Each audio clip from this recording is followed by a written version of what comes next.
අමුතු චරිත කොහෙත් තියෙනවා. ඉතින් ඒක නෙමෙයි. අපි යන්නේ තේරවාද මහායාන සහ වජ්‍රයාන බුදුදහම් සම්ප්‍රදායන්ගේ කේන්ද්‍ර ස්ථානයක් බවට පත් වෙලා තිබුණු ඓතිහාසික තැනකට.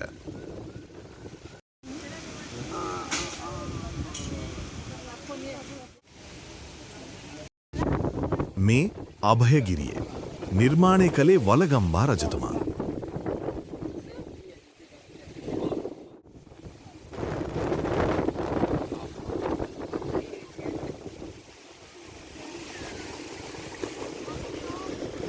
අභයගිරි කියන්නේ ස්තූපයක් පමණක් නෙමෙයි. භික්ෂූන් වහන්සේලා 5000ක් පමණ වැඩ විසූ බව පැවසෙන විශාල ආරාම සංකීර්ණයක කේන්ද්‍රස්ථානයක්.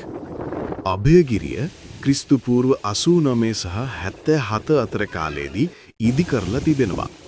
උස මීටර 122ක්.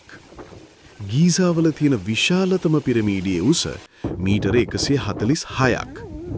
අභයගිරිය අනුරාධපුරේ විතරක් නෙමෙයි ලෝකෙම විශාල ඉදිකිරීමක්.